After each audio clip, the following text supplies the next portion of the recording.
Hi, Sally. It sounds like your audio is working. I can hear you. Okay. Hi, sorry about that.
Recording in progress. All right, good afternoon, everybody. I'd like to call the Otay Water District and Otay Water District Financing Authority Board of Directors meeting to order on Wednesday, June 3rd, 2026. It's 3:33 p.m. So if we can start with a roll call. President Rivera, Director Roback is on his way. Director Gonzalez, Present. Director Croucher, Director Lopez. There is a quorum. Very much. No, Director Croucher, welcome back. And if you would lead us into the Pledge of Allegiance, please. Thank you. With everybody standing, ready, begin. I pledge allegiance to the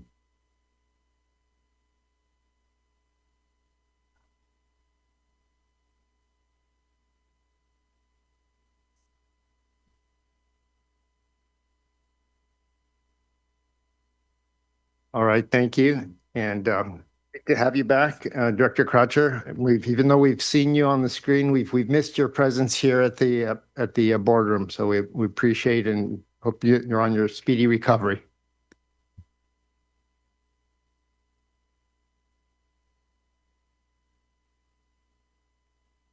All right, so now we'll go to approval of the agenda. Director Gonzalez? Moves to approve. Is there a second? And Director Lopez has made a second. Motion made by Gonzalez, seconded by Lopez. Are we going to do a roll call vote? Yes. President Rivera, Move. Director Gonzalez, Yes. Director Croucher, and Director Lopez. Motion passes 4-0. Okay, next item, number 4, is approval of the minutes of the regular board meeting of May 13th, 2026. Does any director have any comments or changes they'd like to make to the meeting minutes? If not, I'll entertain a motion to approve. I'll move. Second. Motion made by Director Lopez, seconded by Director Gonzalez to approve the meeting minutes of the regular board meeting of May 13th, 2026. Roll call vote, please. President Rivera, Director Gonzalez, Yes. Director Croucher, Yes. and Director Lopez. Motion passes 4-0. Okay, now we'll move to item 5, public participation. This is an opportunity for members of the public to speak to the board on any subject matter within the board's jurisdiction, including an item on today's agenda. Clerk, do we have any comments from the public? We have Mr. Barry Willis here in person. All right, Mr. Willis, you'd like to step to the podium, please? And you have 3 minutes to address us. Thank you. Board members, thank you very much. It's good to see you all again. One moment, once we get the mic turned on. Oh. All Green right, button. thank you. Green means go. Okay. It's good to see you all at the CSDA dinner and your thoughts that you shared with me about San Diego LAFCO. I am at a loss, just off the cuff, why I was not partaking in that vote. I voted against it, but we voted to kill the MSR for the Water Authority. And by the way, we won't review it again for another 4 years. I have every intention of turning that around. So if we can get that back to a vote where it gets reversed, because to me, I got an earful from a lot of you that was just not acceptable. And I don't think it's acceptable. I always make it a point to get to every district to hear what's on your mind. And I mean that sincerely. I hope that you would call. Many of you have my cell phone. I hope you will call me if you have any issues that are on your mind. One of the biggest things on my mind is the problems with the agriculture industry and how the farmer is dying out there. I was just at UEMA's meeting a couple of days ago. They lost 37% of their revenue just recently because of water rates being so high. One of their key farmers was lost. Every time that happens, it starts an effect of affecting other farms. We've got to get this fixed with the farmers. We've got to, if we can't find some way to turn the water rates around, then we've got to help subsidize them. I'm working with other farmers to try to come up with an alternative for subsidies to help them. I don't even know how we recruit new farmers. Who would want to go there when you know you can't even be profitable in San Diego County? And it's a food security issue. It's a food security issue also. We have to be able to feed ourselves. We don't want to get to the point where we're importing everything. I don't think we want to go down that route. So this is my number one priority. Obviously, my number one priority is to get to all the districts and hear what's happening with you. But my number one priority in terms of getting things done is helping the farmer turn things around. We have to turn things around. All right. Thanks for your time. Thank you very much. Do you have any other speakers? No hands have been raised. Oh, excuse me. I'm Gary Croucher's wife, Cindy, and I just wanted to say thank you to everybody on OTI for all your love and support.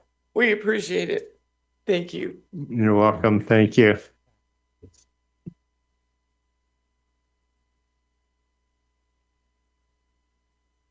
All right. Do we have any others? Oh, go ahead, Director Roback. Sorry, Barry, I didn't get here in time to hear your spiel, but no, spiel's in a good way. So anyhow, I'm real happy with what you're doing at LAFCO, and I just wanted to thank you for doing what you're doing and coming out to the different districts, including our own, and giving a regular report. We really appreciate that. Yep. All right. Thank you. Okay, with that, we'll go to the next item. This is a public hearing, item 6.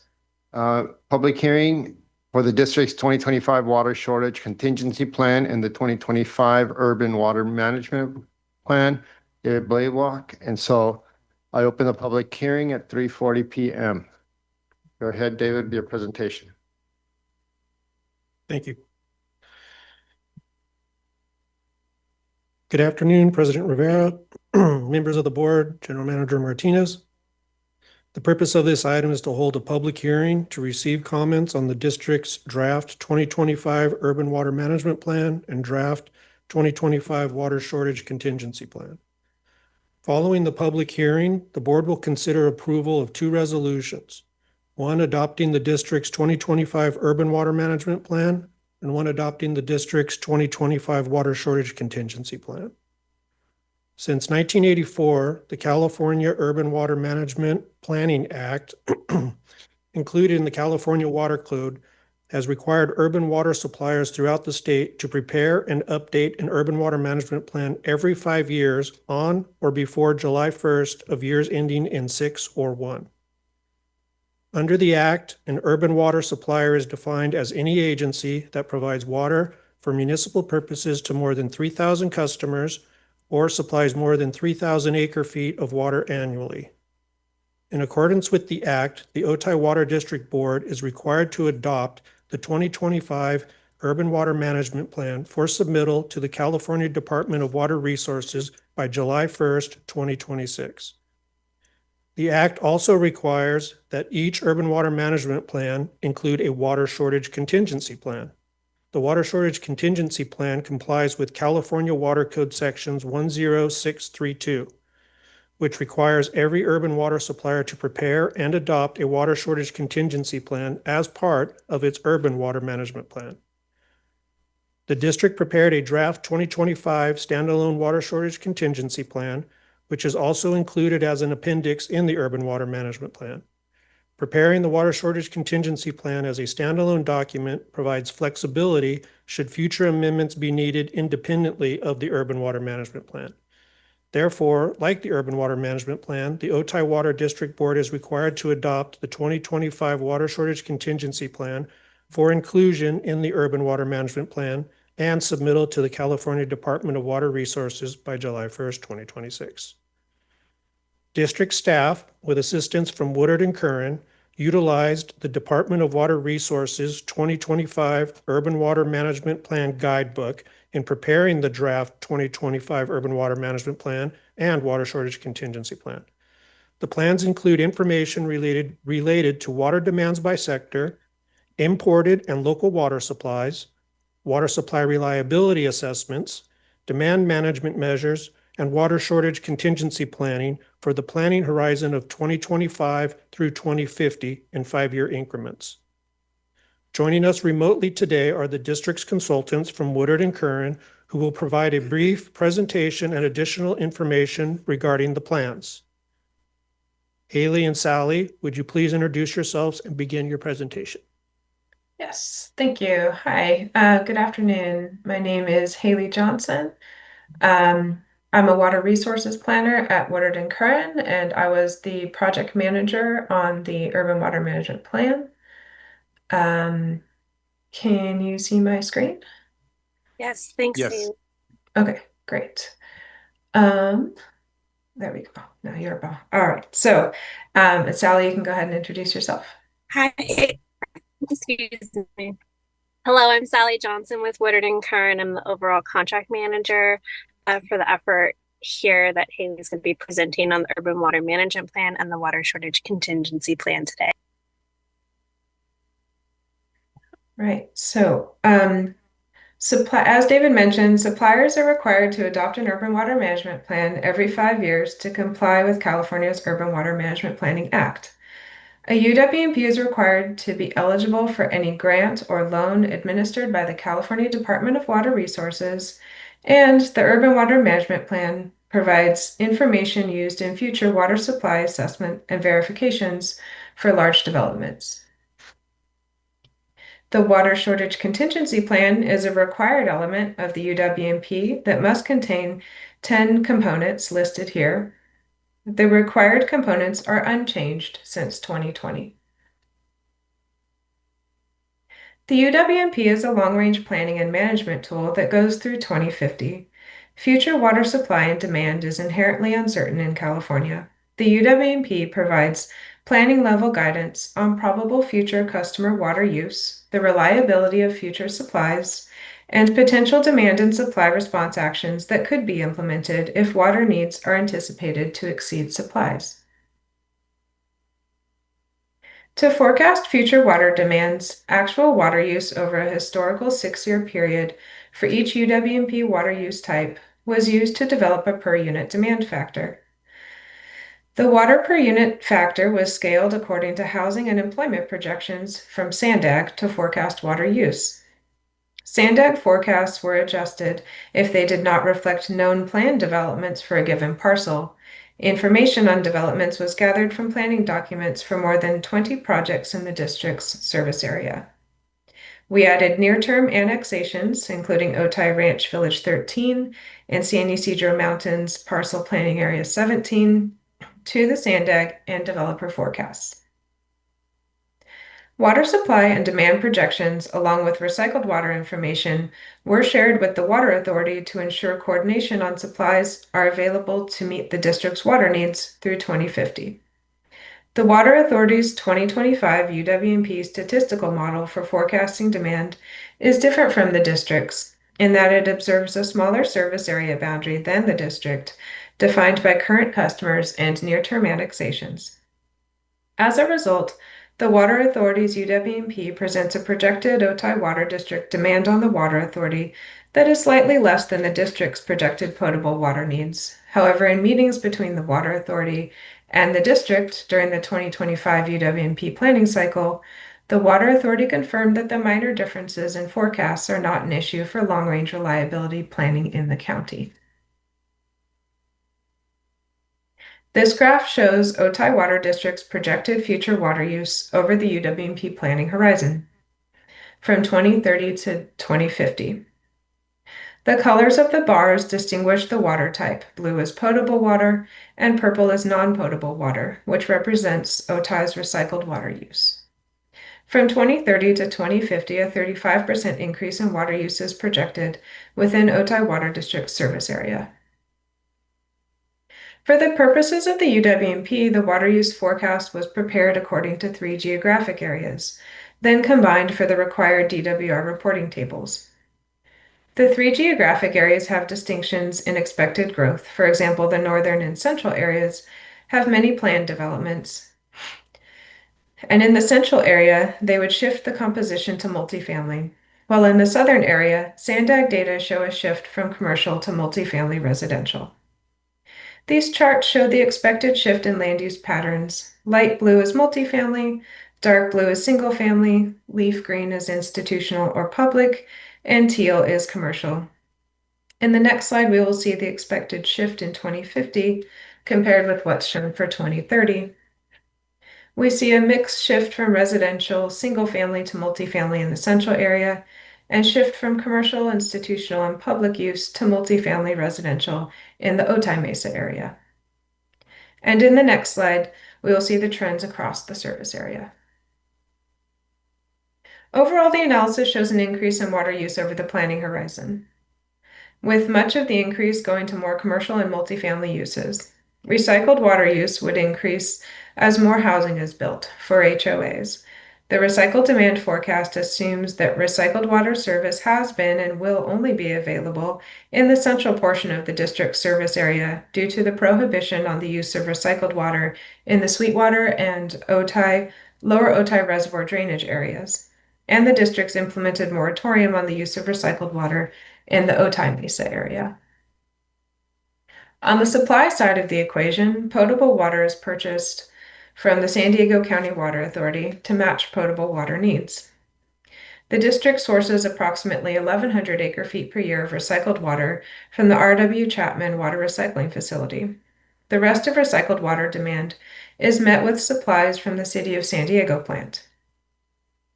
Several conceptual future supply projects are mentioned in the UWMP as possible new supplies that the district could explore if needed, but they are not anticipated to materialize during the planning horizon due to costs and the reliability of existing supplies. The water service reliability and drought risk assessment is a required component of the UWMP. It requires suppliers to consider the reliability of their supplies under normal, dry, and multiple dry years. It also requires a risk assessment of a shortage within the next 5 years. The district currently obtains 100% of its potable water supply from the Water Authority. The Water Authority has determined that it will have a surplus of potable supplies during normal, single dry, and multiple dry year conditions through 2050. So although the district's forecasted water demands in its 2025 Urban Water Management Plan may differ and even be higher than the forecasted district demands presented in the Water Authority's 2025 UWMP, the Water Authority's anticipated supplies would meet the district's potable water needs under all evaluated dry year scenarios. The Water Shortage Contingency Plan was first prepared and adopted by the district in June 2021. The district has made minor revisions and clarifications to the Water Shortage Contingency Plan in 2026 to align the tables with the 2025 guidebook. The 2025 Water Shortage Contingency Plan shows the estimate of how much each measure is expected to close the shortage gap. In the 2020 versions, the percentage ranges had only been shown in an appendix to the Urban Water Management Plan. The percentages are now presented in the Water Shortage Contingency Plan. Otherwise, it's the same as the 2021 Water Shortage Contingency Plan. The WSCP is a standalone document that must be adopted under a separate resolution and could be amended separately from the UWMP if needed. The draft plans were reviewed at the committee meeting on May 19th. Today, we are at the fourth bullet, to receive comments at a public hearing, and then following the close of the public hearing, it's recommended to adopt the resolution approving the 2025 Urban Water Management Plan and adopt the resolution approving the 2025 Water Shortage Contingency Plan. Thank you, Haley. Thank you. As required by the Act, the district conducted a public review process that included making the draft 2025 Urban Water Management Plan and draft 2025 Water Shortage Contingency Plan available on the district's website for public review and comment, as well as holding this public hearing. Notice of the public hearing and plan availability was published in newspapers of general circulation, and notification letters were sent to the San Diego County Water Authority, the cities of San Diego, Chula Vista, and El Cajon, the County of San Diego, the Local Agency Formation Commission, the San Diego Association of Governments, Helix Water District, Padre Dam Municipal Water District, and Sweetwater Authority. In summary, following the public hearing, staff recommends that the Otay Water District Board of Directors approve resolution number 4477, adopting the district's 2025 water shortage contingency plan, and approve resolution number 4478, adopting the district's 2025 urban water management plan. That concludes the presentation. We would now like to open up the public hearing for comments and will be available for any questions. Right, thank you. Looks like, do we have any members of the public wishing to address us on this item, which is a public hearing? Robert, did you wish to speak on this item?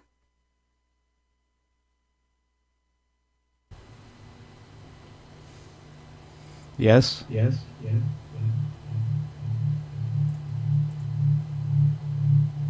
Robert, can you hear us? Yeah,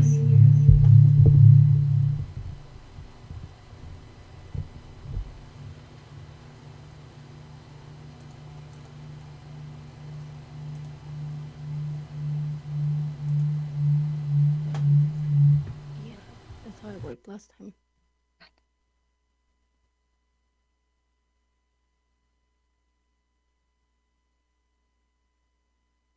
Robert, can you lower your hand if you can hear us?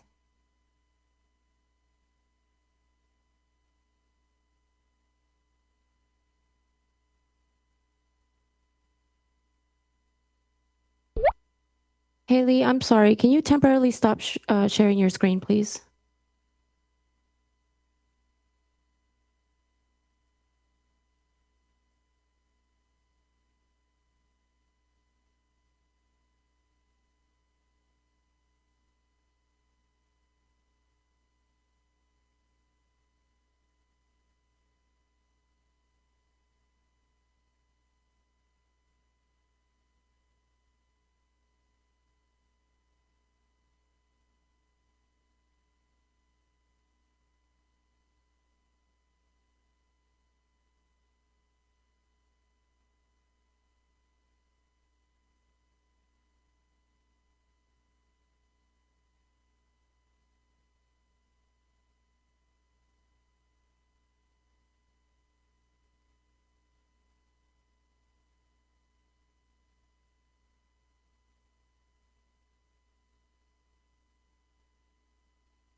Robert, just give us a minute while we're trying to promote you so you'll be able to speak.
It seems like there's a glitch in the Zoom, so we're going to start the old tried and true method, which is closing it and opening it. So for those public participants, we are going to end the Zoom, but then we're going to reopen it. So please log in about 3 minutes. That gives us time to shut it down. If for some reason you're still having trouble accessing, keep trying to re-log in, and we'll be watching for you. So with that, I think we'll end the Zoom. So we'll put the meeting on pause. So we will not be discussing. We're still in the public hearing. Still public here for those in person, just on the virtual. So it is 4:03. So why don't we just do it in 5 minutes, and let's log in at 4:08. So thank you. Recording stopped.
Recording in progress.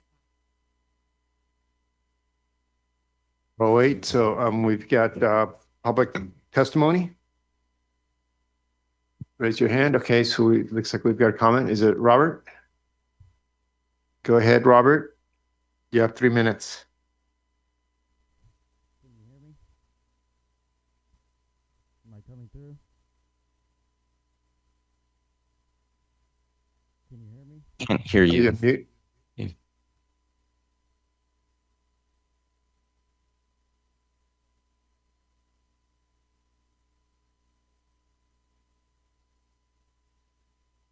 Testing.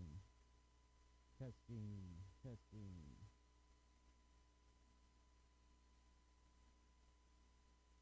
Testing. Testing.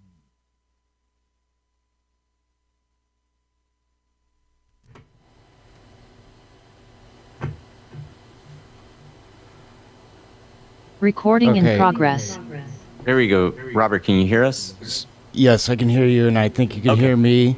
It was Yes. on my side. Okay. All right. Not a All problem. right, go ahead. You've got 3 I do have a minutes. lot of audios going on, so I'm sorry I have to turn it down to be able to speak. So I apologize if I just can't hear you right now while I'm talking.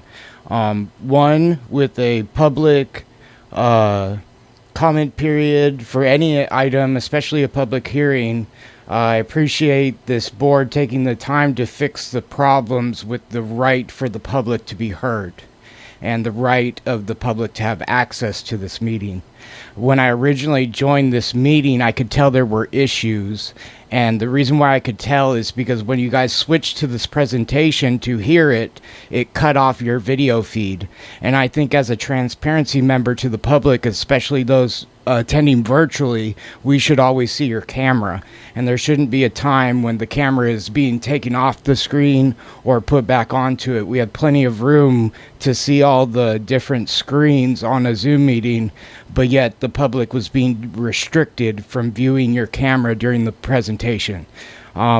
You know, as a form of good practice, I've been testing these new Brown Act rules and regulations, and so this is just one of those times when my audit is here to help you guys see it from the public's view, and so that way we can have the ultimate trust of the public.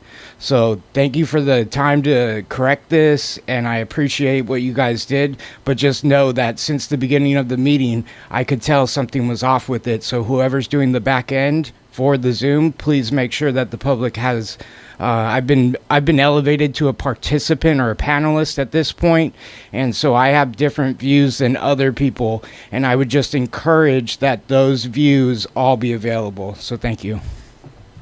Great, thank you. Do we have any other public testimony?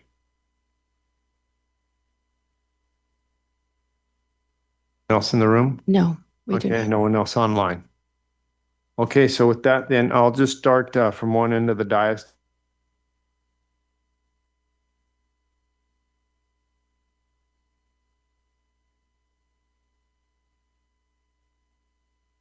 Comments or Recording questions in progress. for the presenter? None for Director Lopez. Director Gonzalez?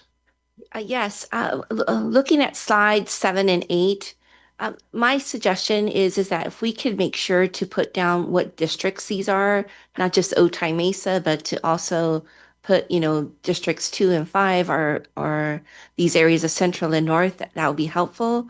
And my other question, now that's just a suggestion. And then the question is, by looking at slide 8, it appears that there is going to be more housing in the demographic area. Is that considering the District 2s of Otay Mesa towards the Otay border, or is that another area that I would like to have clarification on?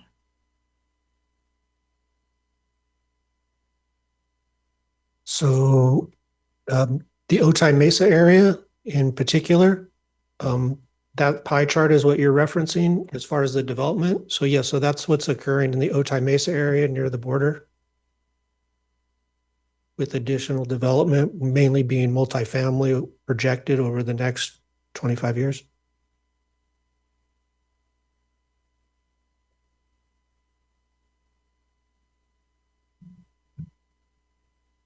Okay, so what I'm going to do, since it looks like this is going to go beyond the clarifications on there, I'm going to close the public testimony.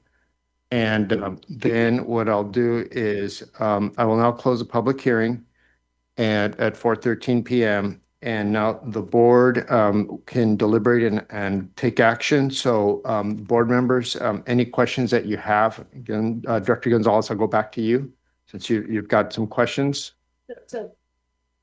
Thank you. So just to clarify, so on slide 8, Otay Mesa is District 2, is that correct? And then Central is considered districts, like what is considered Central and what's considered North? Central is considered the Otay Mesa area and Chula Vista. I think, Can you, Kevin, do you want to come up and speak to that? Yeah. there's another slide that, yeah. Yeah. we could put up.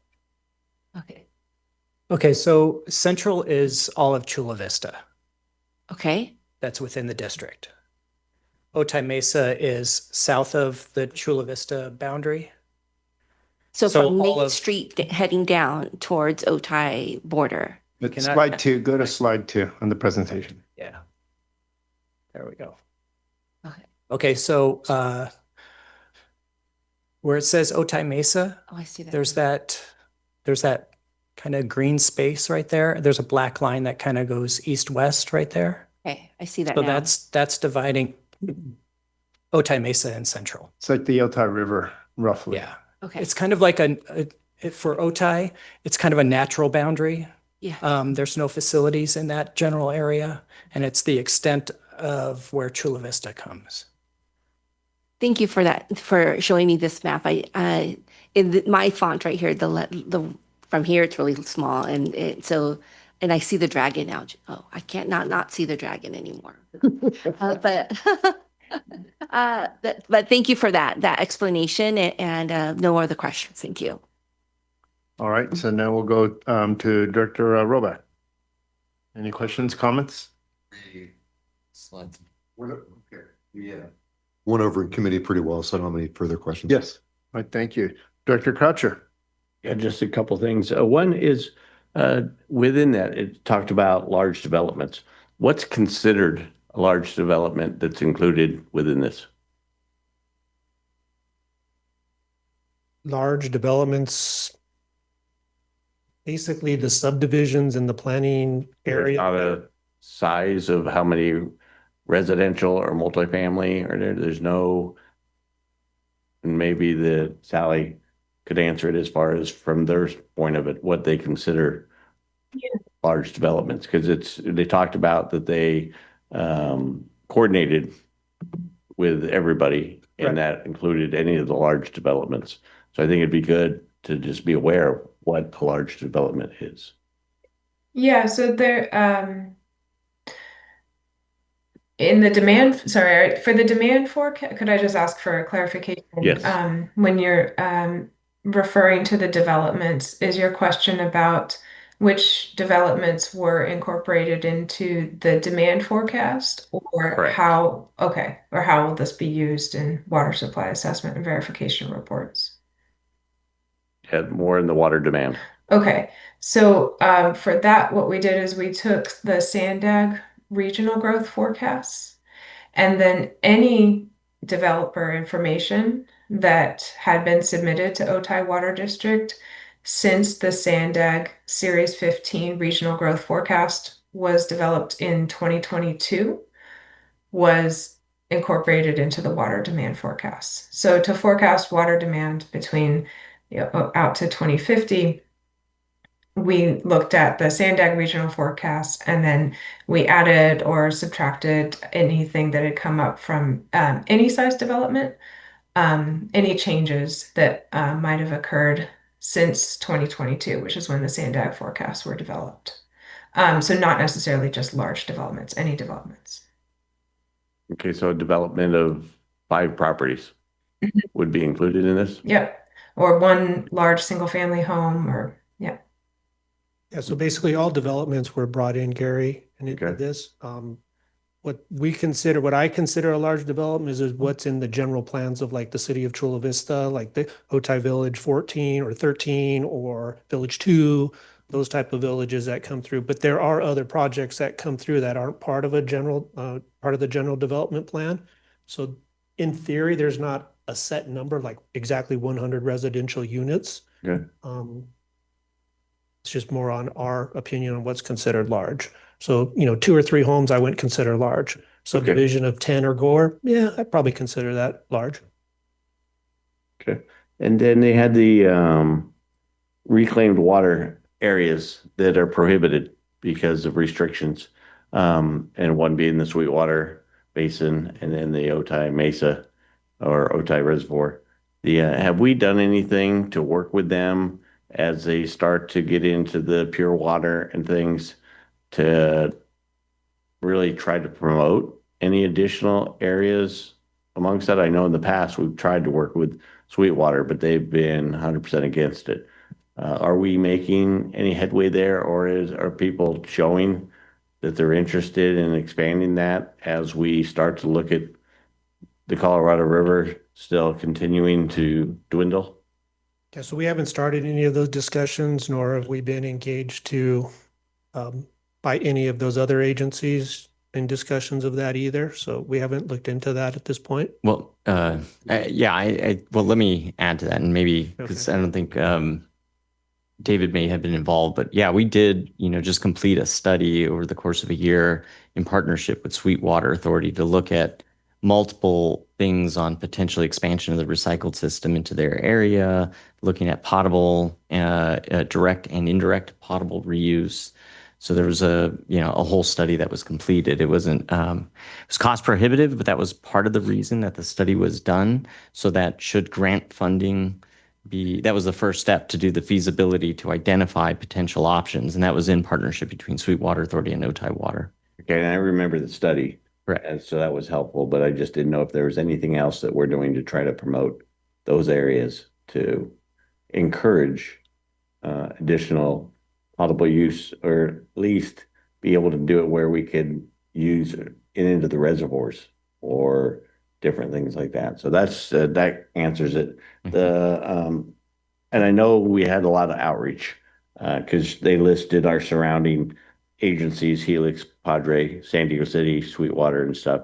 And then we worked with CWA as well, LAFCO, Sandag, and stuff.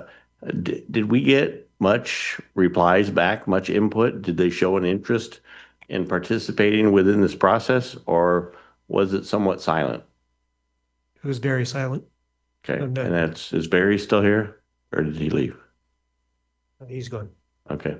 And I would encourage Barry and other elected officials that are on it, whether it be Sandag or LAFCO and stuff like that, to encourage their staff to engage and participate within this process. Because if we don't get input back from them, the whole process is a little frustrating from our part when it's a requirement. So when we're required to do this and it's from the state and everything, and then the local agencies choose not to participate, then they wonder why, if it's inaccurate information or what. But it's, I'd just like to encourage their participation more, anything we can do. I mean, one correction on that is we did coordinate with San Diego County Water Authority back and forth. Yeah, no, I knew we coordinated with San Diego Water Authority, but my question was, how much input did we get? Yeah, gotcha. Thank you. Thanks. All right, thank you. Thank you, Director Croucher. And my comments are, yeah, and I think this is, remember, a 5-year study. So the next one we'll see is by June of 2031. By then, we'll probably start seeing the beginning of the results of the next census. Sandy will probably go through another regional growth forecast. Maybe we'll have another general plan update to be approved by the local agencies in our service area. And I think the land use is the issue that for us, as the economics of development changes and everything gets more expensive, we'll see what the market drivers are for that to tell us what land uses are going to change beyond what we predict and what Sandag has given us information for. But I think a point to be made also in all of this is that everyone continues to conserve water. And in the report, I see that we had indicated that usage in 2025 was 112 gallons per capita per day, which was well below our 2020 target of 153 gallons per capita per day. So I think that the message, for us in all of this is that every bit helps. And as long as we're provided the best information we can from the local agencies within our service area so that we can make the best decisions possible. There's no surprises for the local agencies when they're looking for a will serve letter for their large projects. So I think that's one of the key points for this. So with that, then, do we have any more comments? Excuse me? Okay. If I may? Yes. Since Barry returned, one of the things, Barry, we discussed is with our urban water management plan and the different things as far as for drought stuff was that we really didn't get much feedback from some of the local agencies that we helped coordinate with, which one of those was Sandag, one of those was LAFCO and stuff like that. And you as our representative at LAFCO, if you could encourage your staff that when we do these surveys, that they do engage and they do participate in them, because we're making decisions that's reflective of LAFCO and for LAFCO, and it does exactly what they're doing. So when we get no feedback, it's a little frustrating from our side. Thanks. Okay, so if there's no other board deliberations or comments, then we can take any action on this or continue the item. What is the pleasure of the board? Is there a motion to approve the resolution? Motion to approve. Okay, motion made by Director Croucher. Is there a second?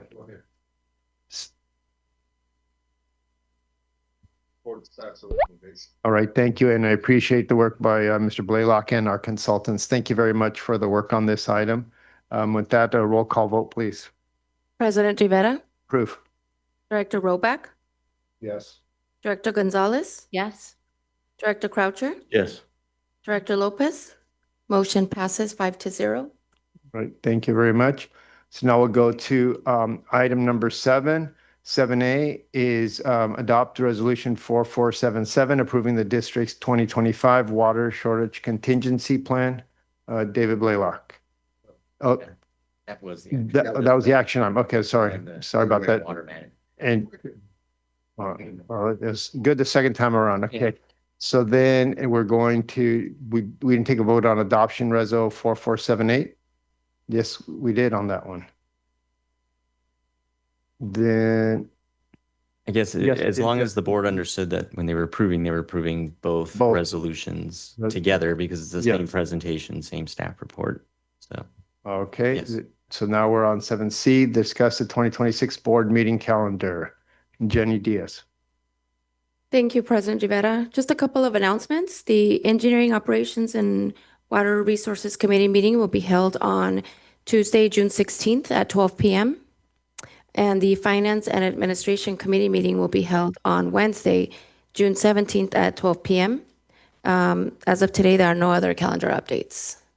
And just to add, so for the committee members that are going to be there for both the engineering and finance committees, we will have some special guests. So we, are starting the pilot of our high school internship program, and one of their items is they're going to be attending the committee meeting. So it gives an opportunity for them to see how items are actually brought before the committee. And then there's also some time there to allow, maybe a little interaction with the committee and staff, either, just after. So please, so it'll be an exciting committee meeting. Okay, so now, thank you. We'll now go to item number 8, the fiscal year 2026-2027 budget.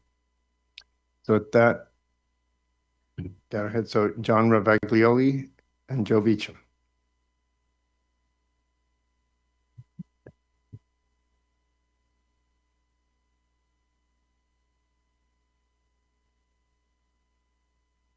Okay, good afternoon, Director Rivera, members of the board, Jim Martinez, Director Croucher. Fantastic to see you here today. My name is John Ravaglioli. I'm the finance manager here at OTI. I'm here to present to you the district's proposed FY27 operating and capital budget. This presentation represents the culmination of a long and fastidious process. As you know, the district practices zero-based budgeting, meaning every expense included in our budget needs to be justified. Our process prioritizes transparency, fiscal responsibility, and accountability to our ratepayers. This requires a lot of effort, not only from the budget staff here tonight, but also from the chiefs, managers, and team here at OTI providing their input. We had our kickoff meeting in December, and the team has worked since then to produce what we think is a quality and well thought out budget. What we have for you tonight are the highlights and key details of the budget for your approval. This process will eventually culminate in our production of the budget book document.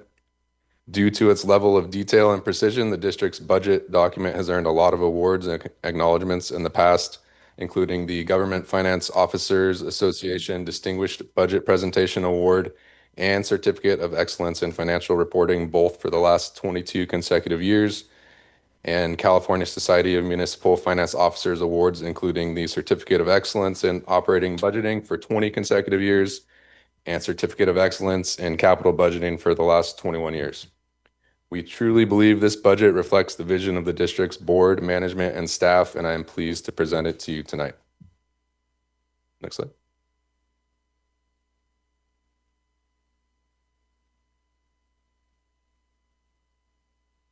So today for the agenda, we're going to be covering an overview of the objectives of the budget process. We'll talk about the challenges the district faced in the FY27 budget and the various components that make up the budget, including water costs, staffing, materials and maintenance, and administrative costs. We will transition through some of the department heads covering their specific areas, and I will open and close with what we are requesting. Next slide, please.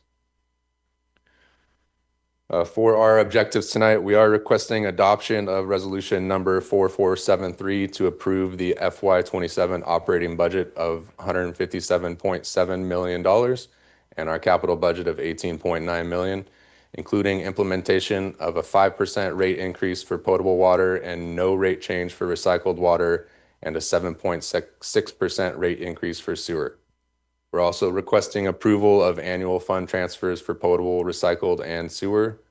We are requesting adoption of the salary schedule pursuant to California Code of Regulations 570.5, which is CalPERS enforced.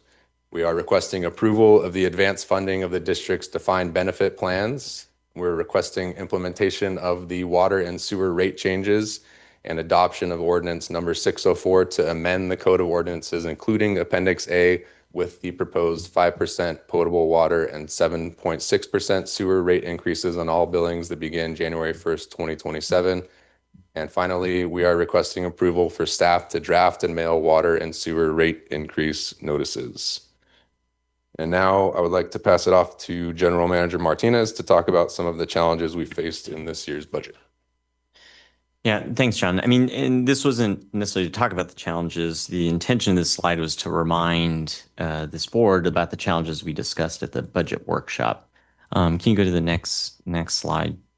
So you'll see these same challenges you saw in the workshop, but originally I was just going to specifically highlight and provide an update that, again, one of the biggest things that we highlighted at the workshop, and again, I'll remind you, is the increase in metro wastewater costs. So those are costs to us that we, have to pass on to our sewer customers. Those have continued to be, higher than what was originally expected. And, you'll see that later in the budget. But that was originally where I was going to stop. And in the last 24 hours, there's been some other updates to some of these challenges. The first is, as some of you may have seen, I know we emailed it out. There was a pretty interesting, press release and exciting, I would say, which was the Interstate Water Transfer Agreement, MOU, that was signed this morning. I don't want to steal our Water Authority representatives if they have comments to talk about that in their report later. But again, that was kind of, I know it's been working on, but that just highlights, what a dynamic and different environment we're in when it comes to drought, extreme weather, impacts to the Colorado River, rates, from our wholesalers, MWD, County Water Authority, and again, just that general dynamic water supply environment. That's the first ever of its kind of interstate kind of water transfer agreements between, from the federal government, lower basin states, including the county water authority. So to me, it's very exciting, and it'll be interesting to see how that over time impacts the challenges here listed on the slide. The other thing that is hot off the press as of yesterday, which is printed and on your dais, and we'll be sure to include them in the meeting minutes, is very excited to say that the district yesterday was informed that we've been selected to receive a $2 million grant toward our advanced metering infrastructure project. So the AMI project we've been providing updates on. It is extremely exciting, and that's kind of an update on what we've talked about, which is affordability. And at the workshop, we talked about a lot of the efforts we've done to pursue these grants. It's a lot of work by staff, but it's things to help offset cost and reduce costs where possible. It's the largest that I know. I'm looking at Joe's been our almost unofficial historian now, but I think in his time, it's our largest single grant we've gotten. I said unofficial, so. But that adds to really over the last few years, we understand that there's been inflation. So as a reminder to this board, we took a different approach, and we proactively have really pursued grants. So now to the total of over $3 million in grants we received. But again, what's on you for the dais today was that single $2 million grant. And we won't stop. We've renewed our contracts to help pursue these grants and these efforts. So just, I think, some exciting updates to talk about that's really changed in the last 24 hours. And so with that, I'll turn it over to our CFO. Hey, good afternoon. Yes. So the letter, if you read the first paragraph, it's highlighted. At the end of it, it says you're now being considered. Then the next paragraph basically says you are. So it's because, right, and nothing's final until. So what'll happen, and you'll see this at committee here in a few weeks, is we've got to, and if you remember, this has happened with other grants we've received from the Bureau of Reclamation. We're selected, but until you sign the contracts, which means we have to pass resolutions. There's a process we have to step through. Because I read the first paragraph. Yeah, I don't want it to. And I was like, when you said that, I was like, correct. Oh. It's not guaranteed, and that's Okay. why it's not until the money's received. But the first step is the notification, which is what's before you. And then now we'll bring, and I'm looking at Andrea, we're anticipating here at the next committee meeting to bring the resolution where we start that process to actually then finally sign the contract to make it official. And clarification though, but this is also a reimbursement on eligible costs, right? Because once we expend these funds, we submit for reimbursement. Is that how it works with the federal Correct. government? Yep, and that's how we're. Not cash up front. Correct. It's a reimbursement. Yeah. So we are authorized to submit for reimbursement up to $2 million. Right. All right, continue. All right, good afternoon, President Rivera, members of the board, General Manager Martinez. Starting with the summary on the water side of the business, we're proposing a 5% rate increase for potable customers. And as John mentioned, no rate increase for recycled water customers. The overall CIP is projected to be $166.1 million over the next 6 years. Supporting this level of capital projects, we are proposing 3 debt issuances, one in every other year beginning in 2027. With the projected rate increases and debt issuances, we are looking at the continued financial strength of the district with reserves and debt coverage remaining at or above target levels in all 6 years.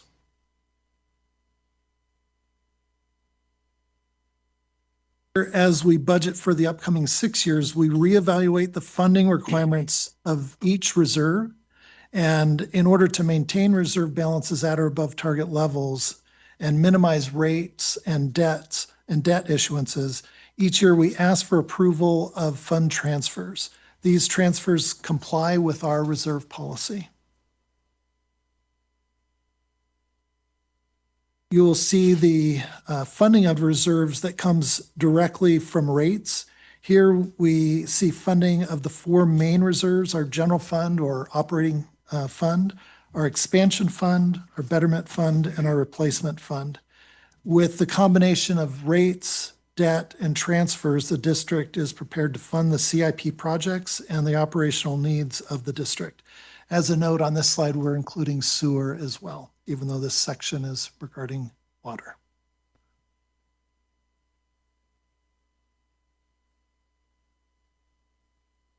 Important to highlight the most significant items putting upward pressure on rates, and the next slide will be those items putting downward pressure on rates. But the majority of this year's proposed potable water rate increase is directly attributed to an additional 4.2 million of increased costs of purchasing water from CWA. Another increase contributing to the upward pressure on rates is what is a relatively small increase in the 6-year CIP of 1.4 million. And then on the recycled side, we are estimating that the city of San Diego will be increasing the cost of recycled water by 6.2% this year, with a total of 24% over the next 3 years. Lastly, almost everything the district buys, well, everything the district buys is impacted by the effect of inflation.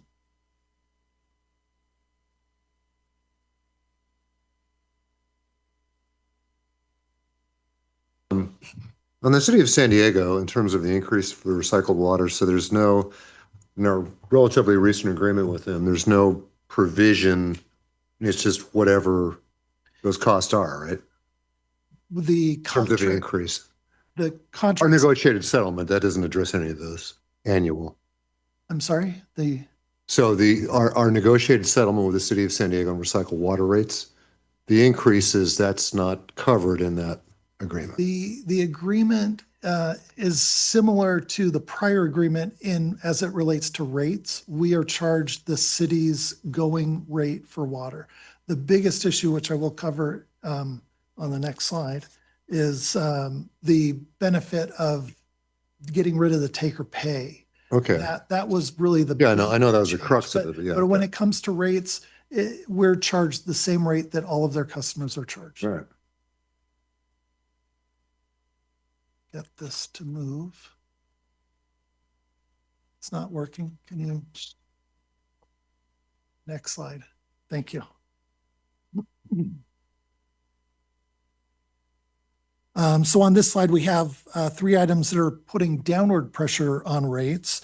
The elimination of the take or pay, as we just talked about, from the recycled water contract with the city of San Diego has a large impact on recycled water rates. Our projected cost of water in this coming year is purchasing water from the city of San Diego is 4.4 million, which is down 3 million from last year's budgeted amount of 7.4 million. And this is obviously a very significant, considering how recycled water's overall budget is only $12 million. The last item, then on the potable side of the business, we had estimated the cost of the rate litigation to be 27 million, but with the successful negotiation, that's down to 12 million. And this has an estimated impact of about 0.3% on the water rates, a lowering effect of between 2028 and 2032. So that is also significant. Then the last item is the projected sale of excess property that the district has. And all 3 of these items have significant impacts on the need for water rates. Present this chart showing how much of our rate increases are due to increased cost on power or water and power.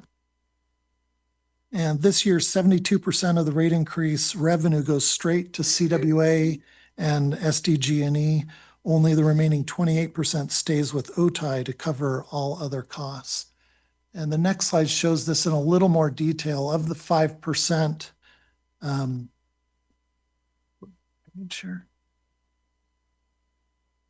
The lower section, the 1.5 is what stays with OTI. The remaining 3.5 goes directly to CWA to cover MWD costs, storage, contractual deliveries, debt service, QSA water, desal water, and other costs.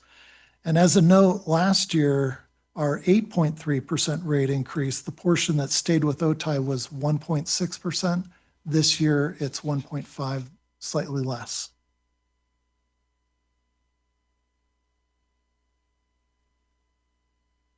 Okay, you know what? I'm going to stand so I can point.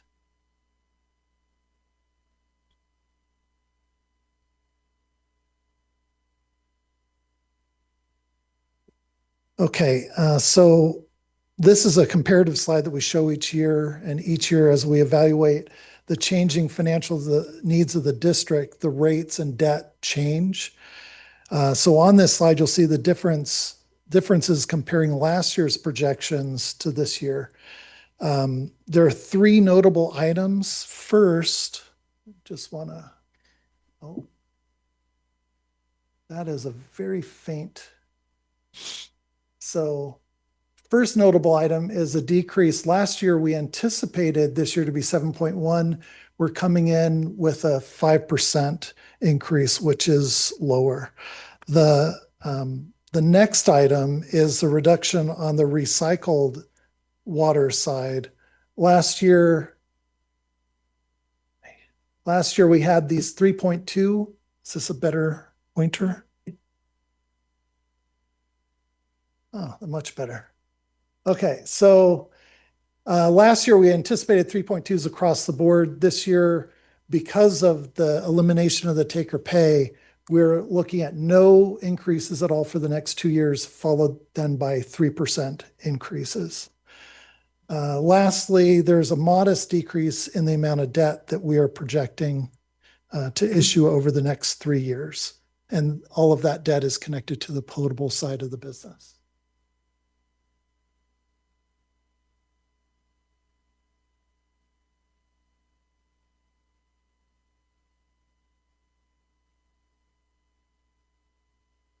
The proposed 95.7 million of debt issuance over the next 6 years, we can see that the district's annual debt coverage will climb from 8.6 million on the far left to 12.7 million. And the importance of debt, we use this to reduce rate increases. We use it to ensure that there's generational equity where future ratepayers will be paying for the facilities that they use. Also, that is used to fund the CIP projects and to help maintain our reserves at or above target levels. And this plan has been reviewed by the district's financial advisor, who believes that this level of debt is reasonable for the district. In large part, the reasonableness of our debt is very connected to our ability to maintain our debt coverage ratio. So here we see that the debt coverage is held at a healthy level, dropping to 197% in 2032, our target being 150. That is our required limit of 125 that shows on the slide. But however, this debt includes capacity fees and growth revenues. And so what we like to do is focus on the next debt coverage calculation, which does not include those growth revenues, because growth revenues are really not reliable or consistent. If there's a turn in the economy, that can go away. So with the proposed rate increases and increases, which increase the debt coverage number, we're able to keep the debt coverage above the 150 target, even with the additional debt that's proposed to be issued. All right, so moving to the sewer side of the business, there are some notable items in the budget summary. We're proposing a 7.6% rate increase for sewer. This is more than what was projected last year. The additional increase is primarily due to significant increases from the city of San Diego, who provides sewer treatment to our sewer customers. The increases from the city are caused by two primary factors. First is the Pure Water program coming online, and the second is the city's decision to protect their credit rating by charging additional fixed costs. It should be noted that under the SARA agreement, which is second amended and restated agreement, We have experts in the room. Under that agreement, the city would have been collecting a greater portion of the revenues from fixed charges. The district's overall costs would not have been changed in any material way, but however, the SARE agreement has not been approved yet, so the city has implemented additional fixed costs under the existing agreement where OTI is significantly impacted. The other highlights, we are proposing 11.1 million in debt issuances and a 6-year CIP of $20.8 million. The last highlights are that the reserves and debt coverages remain at or above target levels in all years.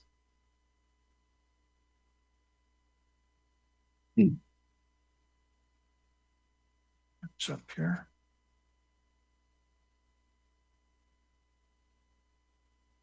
Above target, at or above target. Similar to water, we asked the board to approve necessary transfers between the sewer reserves. This, along with the debt funding and funding from reserves or from sewer rates, keeps the reserves at or above target levels in all 6 years. Slide, it compares the rates and debt that were projected in last year's budget to the rates and debt that were proposed and projected for this year's budget, and there are a few notable differences. First, the proposed rate increase for 2027 is higher than anticipated, as I mentioned in the last slide from a year ago. And again, that is due to the cost increases from the city of San Diego. So where we had projected a 5.2, we're now requesting a 7.6% rate increase. Second, it should be noted that beyond 2027, we are looking to reduce the rate increases from last year's projection down to 7.6.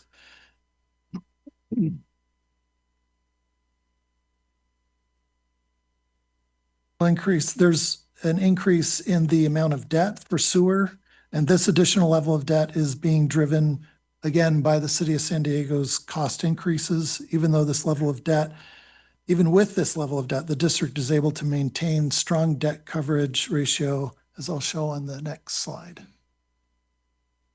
So like water, we track debt coverage for sewer. Sewer debt coverage is currently very strong and remains strong even with the proposed debt. However, because of the sewer budget is so much significantly smaller than water, relatively small increases in CIPs and operating budget costs can have a dramatic impact on the debt coverage. And for this reason, the district will be looking to maintain that coverage level above the 150. And it should be noted that there is an expectation that the SARE agreement will be approved. And with that approval, there'd be a reversal of about $280,000 of ongoing costs. And then we would see this debt coverage to be at I think, a more comfortable level for such a small budget. And it would go up to about 205%. Item worth mentioning in this budget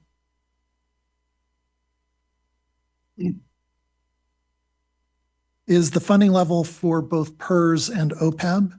It has been the board's direction to reduce how much is owed to both PERS and OPEB, as this debt is our highest interest rate debt at 6.8%. That is the amount we pay as interest in effect for any amount that is underfunded. To accomplish this, the district has funded $1.3 million more than the required funding level each year.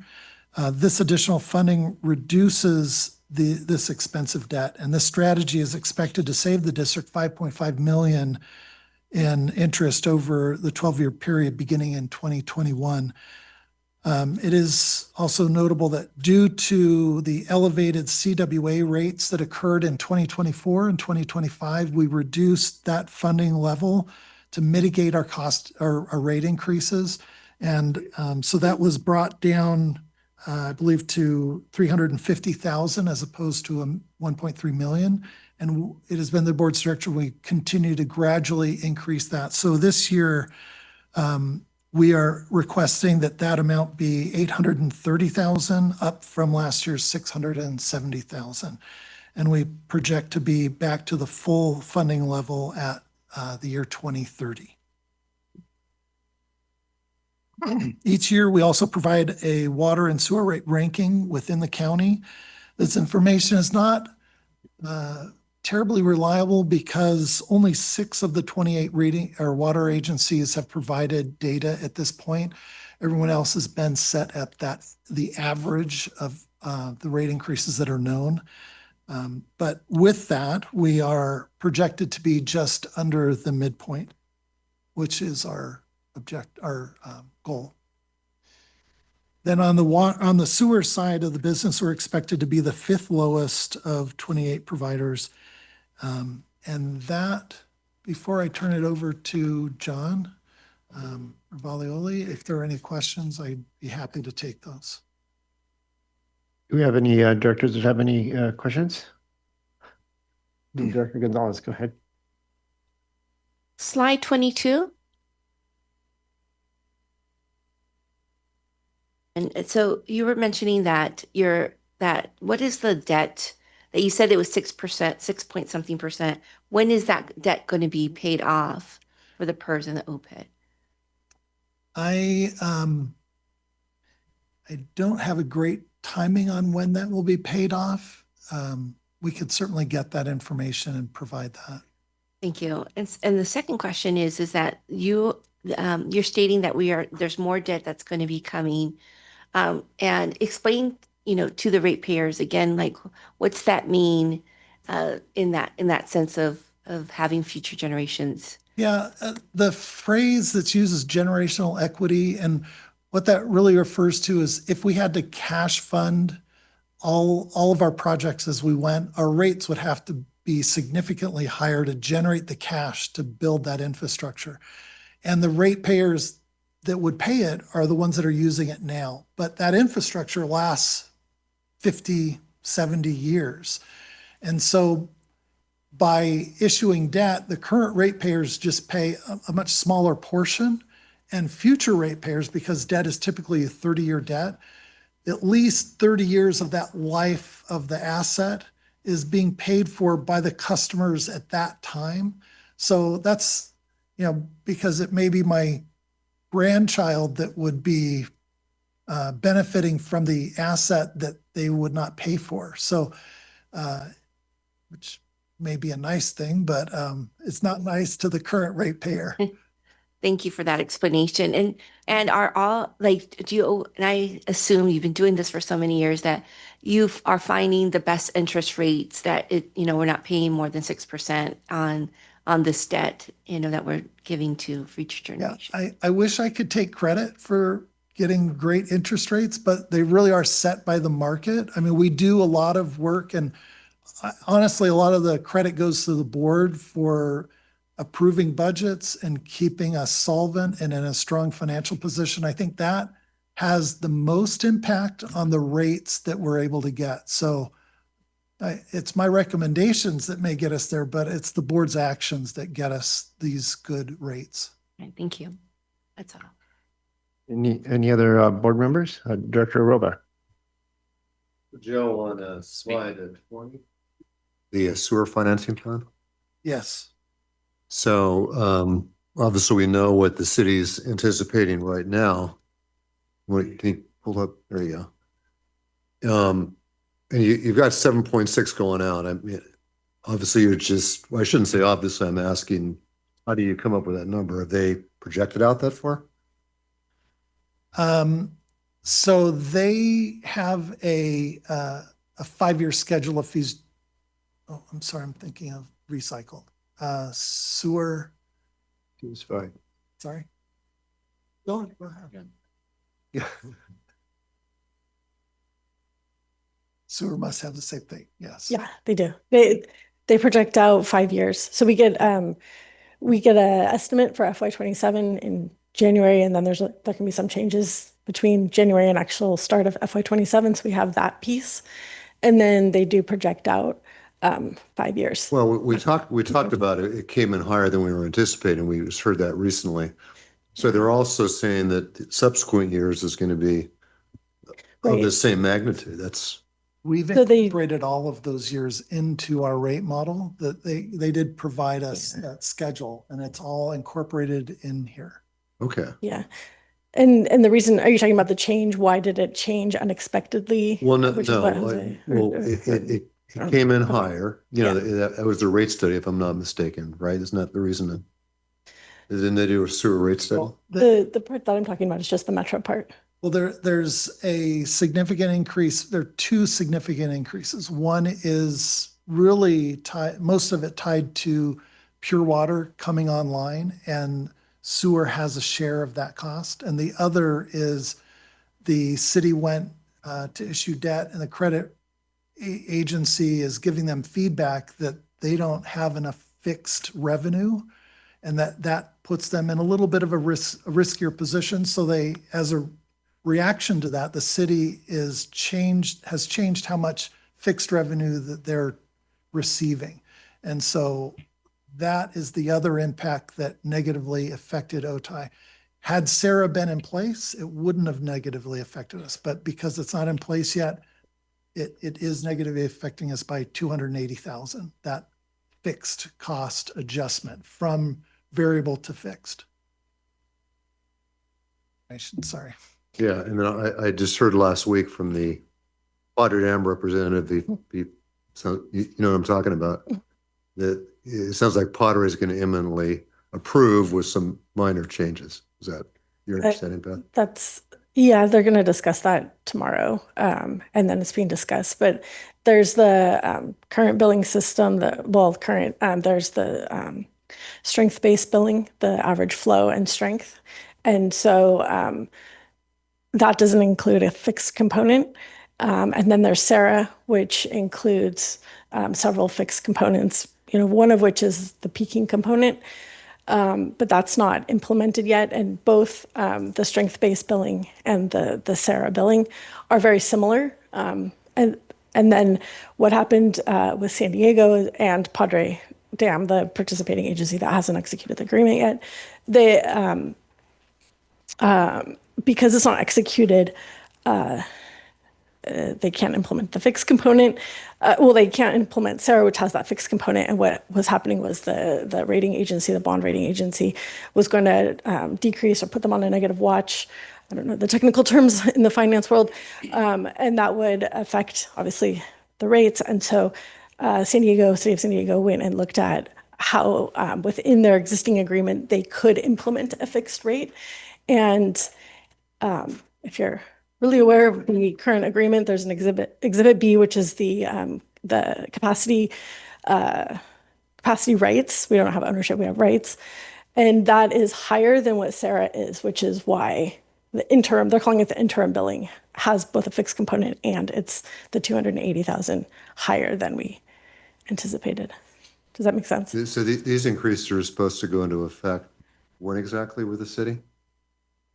January 1st or July 1st? They've given us the information that they're going to implement it the beginning of fiscal year 27, so July 1. Oh, okay. The interim, but there is the Padre Dam component where if they sign it before July 1, okay, they will implement the Sarah billing. Even if they implement it later. Joe was talking about, okay. Yeah, even if they implement it later, there's a potential that they could make it retroactive, which would be beneficial. Thank you. Sure. Thank you very much. Director Croucher, any comments?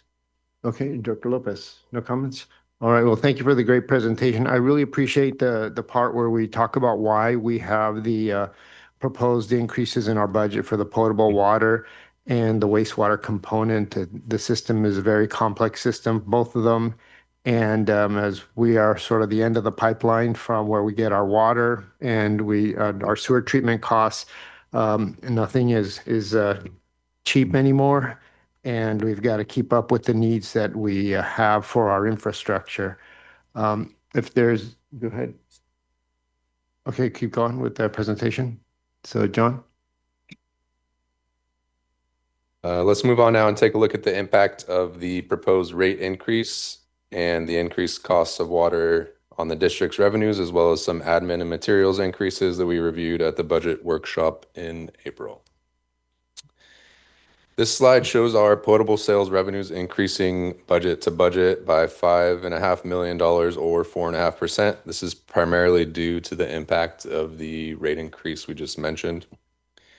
Just as a reminder, for our revenues, we develop our sales volume projections using the historic 4-year average volume as the baseline.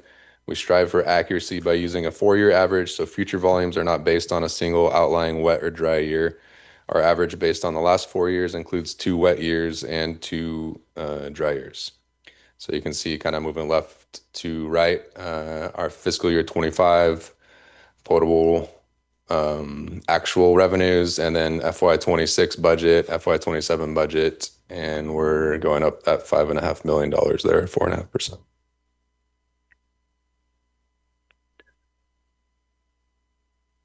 Here we have the current and proposed rates and summarize based on the impact to a single family residential customer's bill based on varying levels of usage. The overall increases are primarily due again to the 5% overall rate increase that we are proposing. Taking into account all the variable and fixed fees, single family residential customers pay 1 to 3 cents per gallon of water depending on usage level at an average of 2 cents across all levels of usage, which is that bottom right figure there. So just moving left to right, the usage levels, number of customers we have in that tier or in that level, their average usage, their current bill. So for this current fiscal year 26 or calendar year 26, sorry, what are they paying? What their new bill is going to be proposed beginning January 1st, 27, and then what that increases to them. And again, average cost of water around 2 cents a gallon.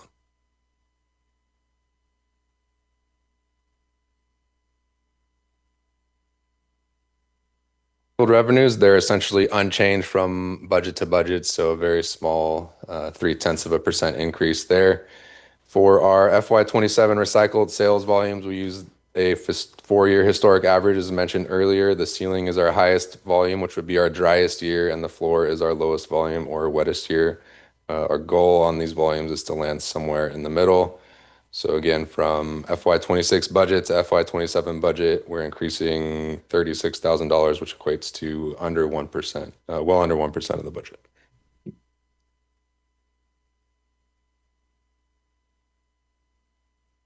Changes in supply costs from last year's budget to this year's budget. And again, this is on our $158 million proposed budget for this year. We have slight decreases in volumes in potable and recycled due to the change in the 4-year average that I mentioned. So one of the years that dropped off and then a year that was added led to a decrease in our sales volume projections. Variable and fixed fees are going up with CWA increases in rates and additional fixed fees. All this doesn't always net out to zero, but happens to net out to zero this time around.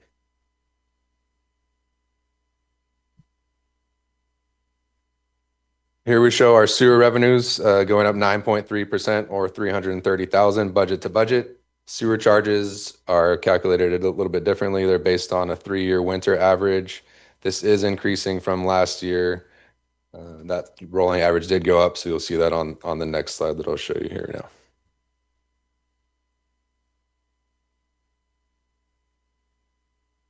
Proposed residential bill comparison for sewer customers. This is based on usage.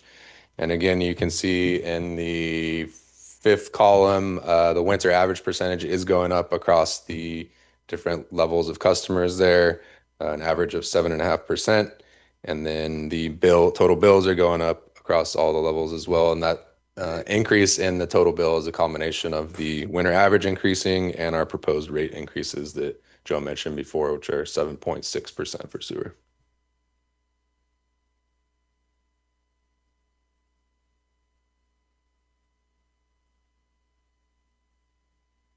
This slide shows a 4.3% net increase of $770,000 in the district's admin and materials budget from last year and what the drivers are. I walked through this at the workshop, but it has changed just a tiny bit from what we walked through at the budget board workshop, and that's due to the additional metro sewer charges.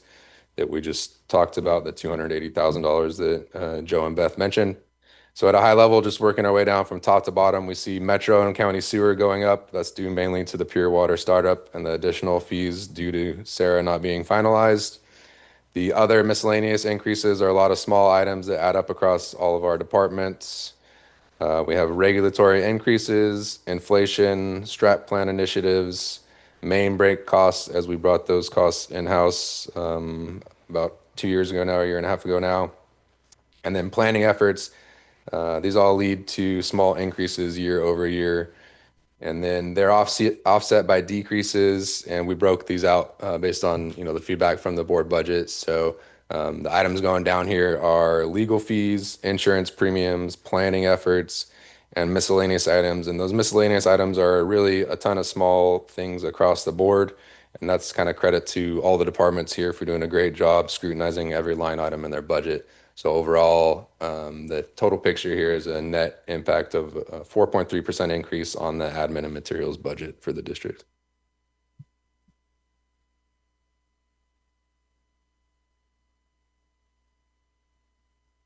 News, the district is projecting non-operating revenues to increase 531,000 due to a one-time reinstatement fee associated with the Salt Creek property sale and CPI-based lease revenue increases. We have property tax revenues projecting to increase by 508,000 or 7.4%. This reflects growth in assessed property values. And then our operating capacity fee revenues are increasing by 84,000 in conjunction with the level of operational support for expansion-related planning and developer projects.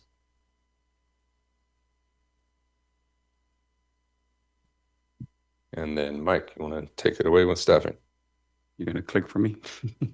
Okay. Good afternoon, President Rivera, members of the board, General Manager Martinez, and welcome back, Director Croucher. So the next series of slides provides a high-level overview of staffing and workforce planning, including how the district continues to balance organizational growth, service demands, and operational efficiency.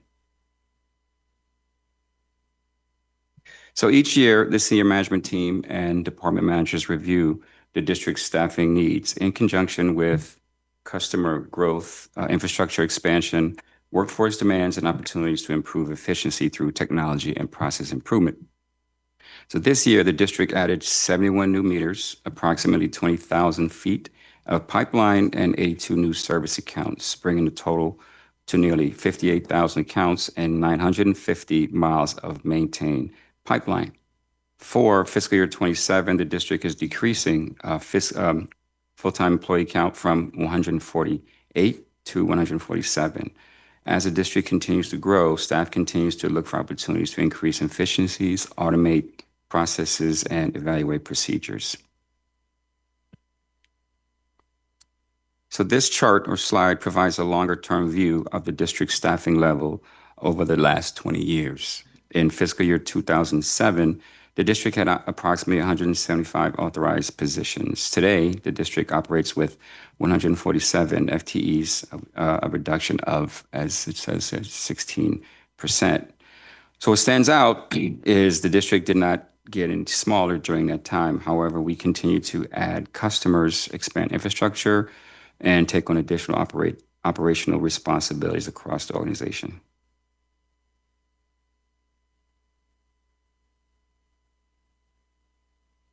It shows the long-term impact of the district's efforts to operate efficiently while continuing to grow and meet our customers' needs. Since fiscal year 2008, the district has generated approximately $91.2 million in cumulative net savings through staffing decisions, process improvements, and technology upgrades. So when you look at the bigger picture here, these savings represent the total resources needed to support district operation. At the same time, the district has continued to grow and take on additional responsibilities, making these results even more meaningful.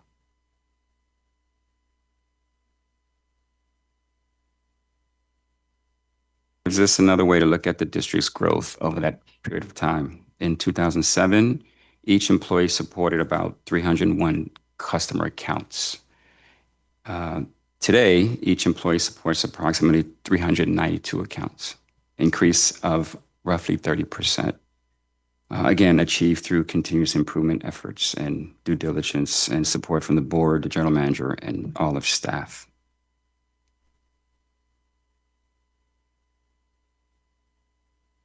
This is the key factors driving changes in operating labor costs for the upcoming fiscal year. Overall, labor-related costs are projected to increase by approximately $1.5 million or 4.9%. This increase is primarily tied to the contractual 5% cost of living adjustment, along with the associated payroll costs that accompany wage increases. The budget also includes several planned staffing support.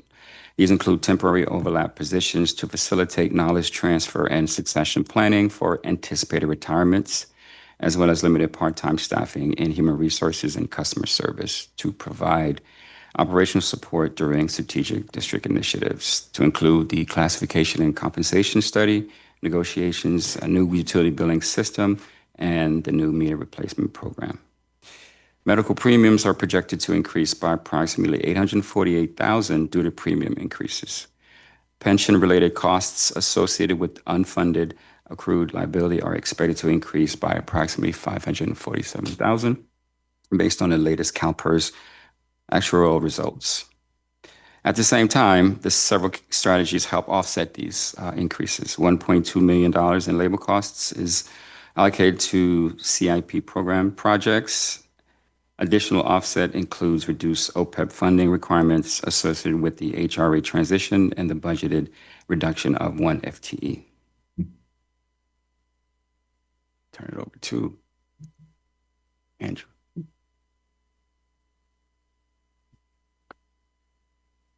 All right. All right, good afternoon, President Rivera, members of the board, General Manager Martinez, and again, welcome back, Director Croucher. The materials and maintenance budget of $6.6 million is increasing by $1.1 million or 20.9%, and that's when compared to FY26, and it's due to the following reasons. And so as we've discussed, there's been some increases on the sewer charges. So there's a $746,000 or 97.5% increase. And this is due to Metro sewer increases of $660,000 driven by the commencement of phase 1 operations of the City of San Diego's Pure Water program. The interim billing structure due to SARA not being finalized and higher cost in Metro's non-Pure Water CIP. County sewer is also increasing $86,000, and this is due to rising transportation and odor control cost.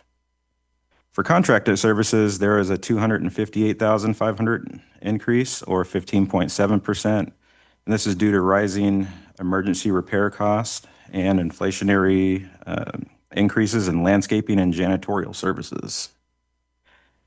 For fuel and oil has increased by $62,400 or 25.3%.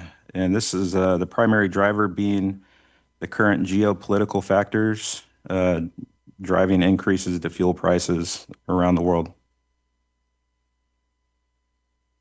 $500 increase or 12.5%. And this is for other materials and services. And this is primarily attributed to the replacement needs for metal air vac cans and for proactive poly service replacements, all of which support ongoing system maintenance and reliability. And lastly, there's a $31,500 or 33.4% increase for safety equipment, and this is mainly for respiratory fit testing and fall protection needs.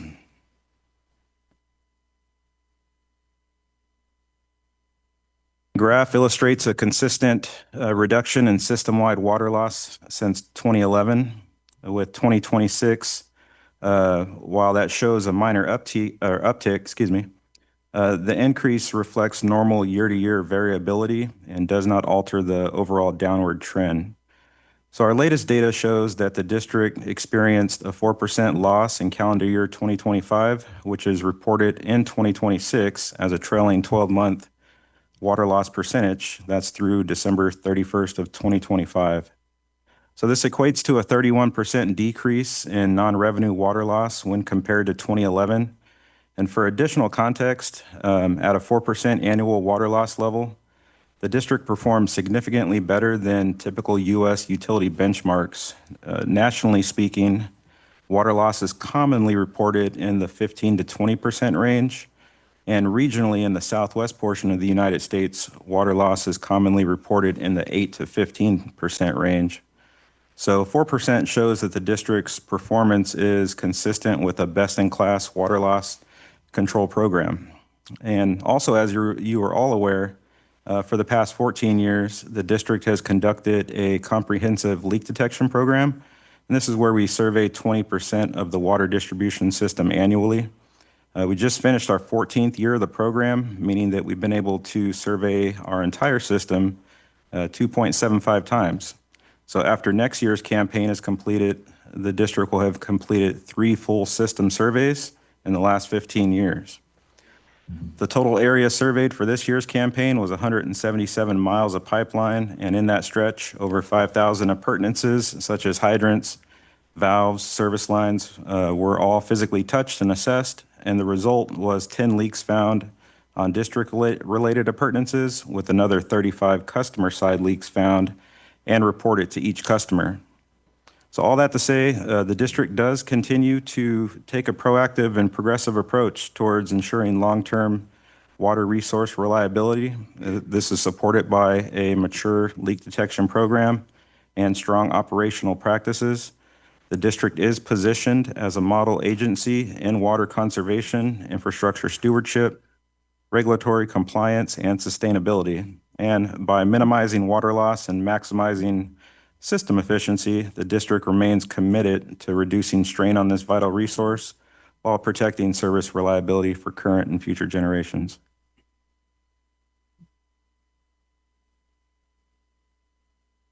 The projected FY27 potable power costs per unit of water sold reflects continued upward pressure from energy costs, increasing from 30 cents to 32 cents per unit, or a 6.7% increase. Although annual fluctuations occur due to water demands, pumping conditions, and energy pricing, the long-term trend underscores the increasing cost of delivering safe and reliable water service to district customers and the need for continued operational and infrastructure strategies to maximize efficiency and cost effectiveness. So while energy costs continue to rise, staff actively manages system operations, pumping schedules to include off-peak pumping, and infrastructure performance such as regular pump and motor testing to maximize efficiency and minimize impacts on ratepayers wherever feasible. And with that, if you have any questions, I'll be open to any questions. Any director have any comments, questions? Oh, okay, Director Gonzalez, and then I'll follow up after her. So I keep on hearing pure water. So slide 41 was mentioned again. I don't know if Andrew can answer or John. So when, as we are thinking about the good debt, I think that's what, the San Diego City is also thinking about, but are we going to be having these increases in the next 30 years to pay for this pure water? What are they saying in regards to these increases for this debt of their pure water? Beth might be the best person to answer that, but I do know that in 2028, there is also another significant increase that we did build in to our sewer cost. So this is a sewer cost issue. Yeah, let's see. Debt is not my specialty. I'll start with that. But I do go to the Metro meetings, and I am the representative for the technical advisory committee for Metro. So your question about the pure water program in general and payment for that. So there's 2 components to that, right? There's the operating component, which is what is represented by Andrew's slide, and then there's the capital component for pure water, and that's actually put into our capital program. So those 2 are separate. So for this, and the costs here, pure water phase 1 is starting its operation, and so now it's an operating cost, which we capture here. So that's not the debt side of it, but at the same time, Metro operating costs that we capture do include CIP that are non-pure water And the reason, I know this may be too much information, apologies ahead of time, but the pure water is paid for or funded differently by the participating agencies because of the way that we use the pure water program. So we have there's three of our participating agencies that have their own pure water project, the Advanced Water Purification Project, the East County project. They are reducing their sewer flow because they're using their sewer as source water for their Advanced Water Purification Project. So anyway, they're not paying as much into the Pure Water San Diego program because of that. So I just want to clarify that those two are different and that there's different debt funding for Pure Water. I know, I'm so sorry. That is very complicated. I could, maybe I can, I'm not sure if I understand the question. Kind of Joe was talking about it is, yes, the costs are going up and they are built into what we know of, what we've been informed of as, and right now we don't have any reason to believe that the costs that they gave us, the projected increases over the next 5 years aren't correct. So I guess, yes, but I think to your question that I think everything that the city knows has been told to us, and we believe those costs are built in. But what could happen is there could be in a couple of years, there could be an increase that the city's not aware of that needs to be passed in. But we have built in everything that is known as of this day into our projected 5-year. So. All right, and my comment then is on the system leaks on the previous slide that shows about a 4%. Yes, overall, I know that, the leaks the comment was made that they can be on the Otay Water District side or on the customer side. And we're going with the AMI upgrade project that will help us detect the leaks then on the customer side a lot sooner.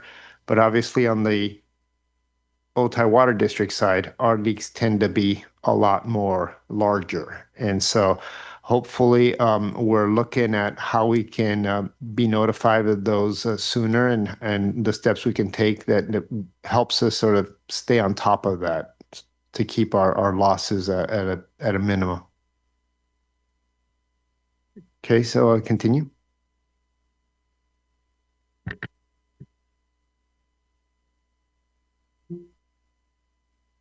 We're in the home stretch, just so you know.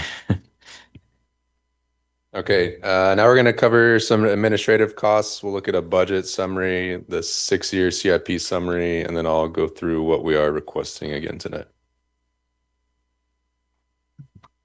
Here we have the district's administrative costs. As you can see above, they're rising 3% from the fiscal year 26 budget to FY27 budget.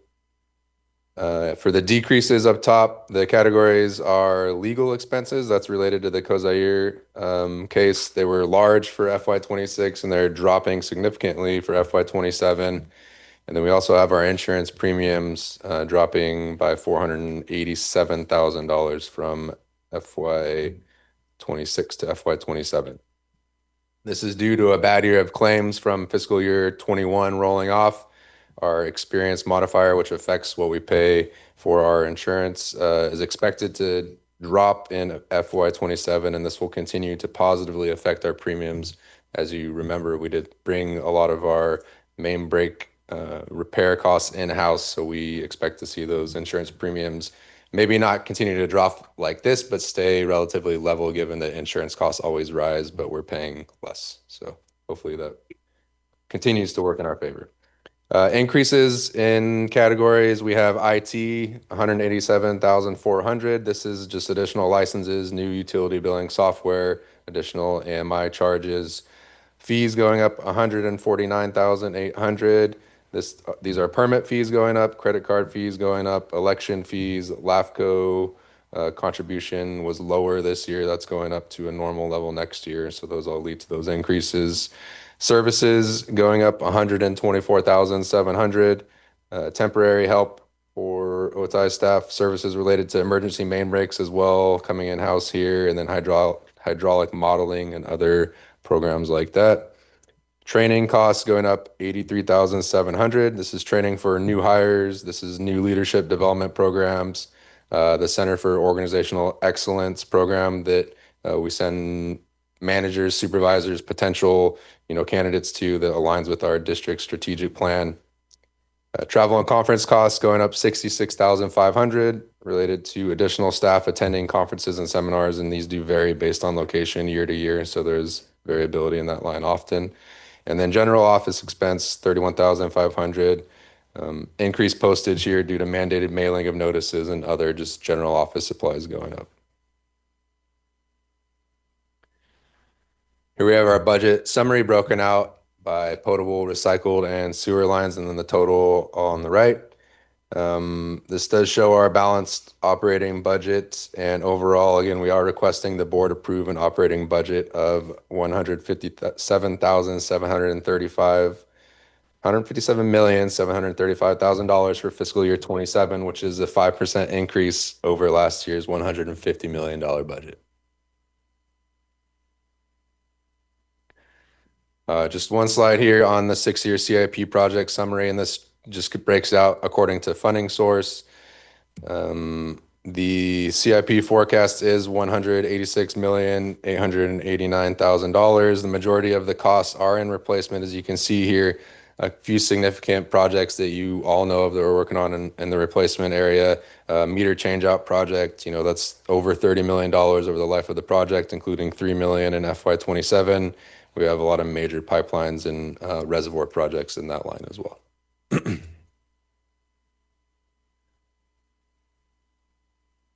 So as I mentioned at the beginning, we are here today to ask the board to adopt resolution number 4473 to approve the FY27 operating budget of $157.7 million and capital budget of $18.9 million. This includes implementing a 5% rate increase for potable water, no rate change for recycled water, and a 7.6% rate increase for sewer. We're also requesting approval of our annual fund transfers for potable, recycled, and sewer. We're requesting adoption of the salary schedule pursuant to California Code of Regulations 570.5. We are requesting approval of the advanced funding of the district's defined benefit plans. We're requesting to implement the water and sewer rate changes and adopt ordinance number 604 to amend the Code of Ordinances, including Appendix A with the proposed 5% potable water and 7.6% sewer rate increases on all billings that begin January 1st, 2027, and requesting approval to direct staff to draft and mail water and sewer rate increase notices. And on that line, before I close, we have included on the dais a draft educational insert that we plan to mail with those rate increases next year, just for your review. That's not a final version, but it is a draft based on the latest data that we talked about tonight. So before I open it up for more questions, I just really want to thank the budget staff for their tireless work on this thing. Sheila and Miriam are here tonight, and Melissa's not here. Very integral. Hannah, integral. Felicia, super integral in the process. Jenny was ready on call to work over the weekend if needed. Everyone's really worked hard and been really supportive in the process. Additionally, it's all the district staff. It's not just the budget staff being involved throughout, and we couldn't have done this without their inputs. And I can tell everyone on the staff really takes this entire process extremely seriously. So thanks to the team, and now we'll be happy to answer any more questions. All right, thank you very much for the presentation. Just as a point of administrative, Jenny, do we have any comments? Anybody that wishes to speak to address us on the budget? Anybody in the conference room? No raised hands. All right, thank you. So with that, thank you very much for your presentation. I see Director Gonzalez wants to make comment, questions? I have a question. For example, is there a way that we can, I see, thank you for breaking this down, and you're mentioning that mailing cost has gone up. Is there a way that we could possibly be able to support and promote digital and get your bill online? Would that be something that could be possible to be able to implement? Because if 31,000 is something that is, if even if we save a little bit, is there some way that we can help OTI in that? Before I ask Andrew to comment on that, I do want to just mention that the district has for years been promoting this, and we are my recollection from the last time we reviewed this is we're well ahead of the average as far as how many customers receive electronic bills and pay electronically. But my fact checker is right here. So Yes, obviously, I don't have exact numbers, but I think we have at least about, I think it's at least 55 to 60% of our customers who choose to get a paperless bill. Electronic payment is much higher. That's getting closer to 80%. So yeah, it's going that way. I know we still have a lot of people who really like that physical bill. I do think, Joe, I'd like you to speak. One thing, some of the mailings really are related to like the rate notices where we're actually physically mailing those, Yeah. and that's something That's what I that was is legal. That legally we're required to do that. Right. And that's also for the public noticing, right? Paying for all the costs in the newspapers and for the public hearings. Okay, thank you. Okay, so seeing no other questions, comments, Director Roback. Okay, go ahead. We didn't always stop at each juncture for questions, so I gotta go back a little bit. So on the, okay, actually, let me start here. So not that I'm overly fixated on this, it's just in the news and we deal with it like every day now in every aspect of our lives, which is artificial intelligence. So are you guys using AI at all right now and putting together this budget? In any way? About the budget. I don't think we used it anybody all budget, but we are. Well, I guess I'm looking at, cost, just the whole, matrix of how a budget's put together. It's not like you'd rely on that, but I know this is just so new, but, I'd imagine at some point, maybe even next year, I can, I'll ask AI to, look at this and, you actually ask questions of it to answer it. But you follow what I'm saying? I'm sure I could do it right now, if I wanted to, but I'll kind of get on to, so anyhow, I think you kind of answered that. And so let me just kind of get into something else. So this is, because I do represent the sewer customers, proposed sewer rate impact says 31, slide 31.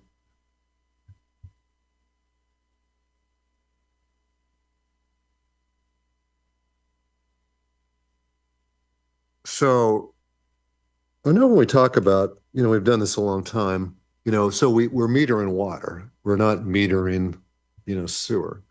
And because of that, we use, the wet weather, so you're assuming the people don't have the irrigation on. So we're assuming in some respects, I'm not trying to get down in the weeds here, but I'm thinking there's got to be a better way to do this. Maybe they don't have a smart irrigation controller, and so they just keep the water running, their irrigation. And so we're not really capturing the most accurate, use of their return to sewer.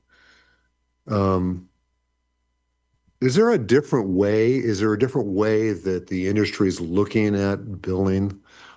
If we're not metering sewer? I mean, is there a better way of looking at this? That's where I'm trying to get into AI, where you're modeling things for more accuracy. Does that make sense what I'm asking? I think Director Roback, I can answer that. When you look at how much sewage is generated, the typical way you look at that is there's different metering stations throughout the system. And you look at what's upstream of that meter. And so you may have a meter that's capturing a certain area that's just homes. How many homes are in that area, that tributary area? That getting down to the finite customer, though. That's always going to change. Are you home for a week or on vacation? Do you have guests or whatever? Right. How many bathrooms in the house? That to occupants. Right. No, I get it. I'm trying to figure out, accuracy. The customer could feel good that, that their billing is reflective of, their actual use. Well, I think every time they're using the plumbing in the house, the meter is moving. The water meter moves.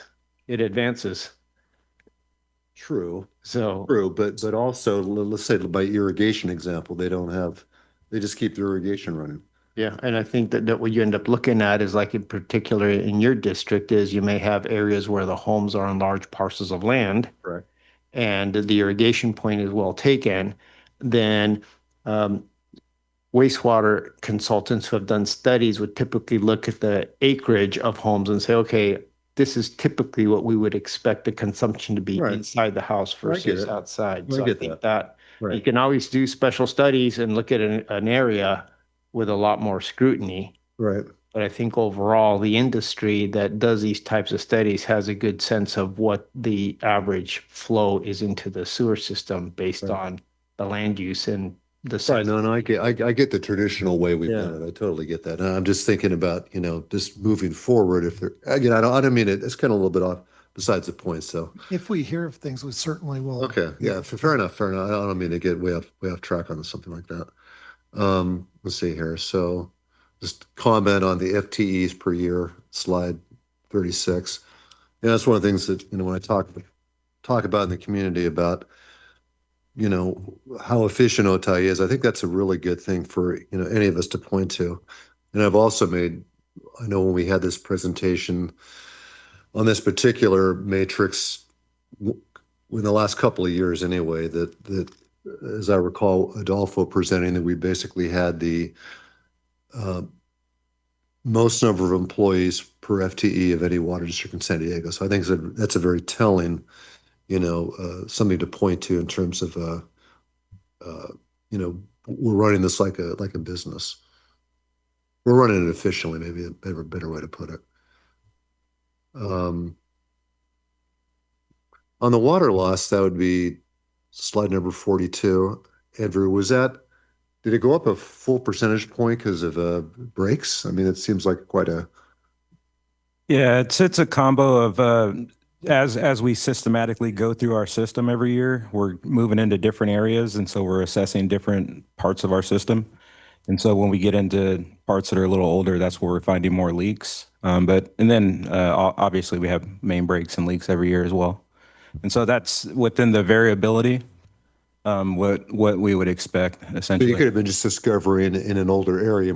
Okay, that makes sense because you're doing it programmatically through okay.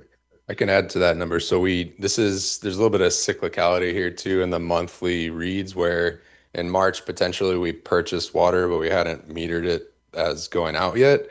So we did run for April and the number was down in the 4.2 to 4.3 range. So it's already coming down from that 4.4. Whether that continues, remains to be seen, but it could have just been a little bit of timing there on that one too. Right. Okay. And then slide number 43. Audible power per unit of water sold. Obviously we all know that electric costs have just gone through the roof. And this kind of reminds me of when we go to, aqua conferences and whatnot, and you're talking to, one of the vendors and they're like, we can help you with your electric costs. So I know a lot of times when I'm there, I'll talk to you about, hey, you go check out this guy or this vendor over here or whatever. But is this something we normally, on a regular basis have consultants look at? Is there a way, like for example, we don't do any solar to speak of at the district, is this something we regularly look at in terms of having consultants just advise? I don't mean paying somebody, but. Yeah, we do every few years. And that's in general, it's been in most of our strategic plans to do that. We did one recently within the last year or two. I think same thing, a consultant. So yeah, they look at our energy usage and what they do is they'll look at our like total use profile and that to see when we're using energy, the time of day, to see if there's other things that can be done. As Andrew had mentioned, I think in his presentation, one of the things that most of it is pumping costs, right? And so because of the investments that the district has made in tanks, pump stations, and the equipment, we're able to almost exclusively pump at the lowest rate during the middle of the night. And our water operators make sure that those pumps don't turn on, earlier or later than they need to make sure that they're pumping at the most cost-effective time. But that is something that's constantly being looked at. So that's all I had. Thank you. All right, thank you. Dr. Crutcher? Yeah, I'll follow Director Robeck's Dylan, I'll start with slide 1. No, I'm just kidding. I'm good. No problem. For a while.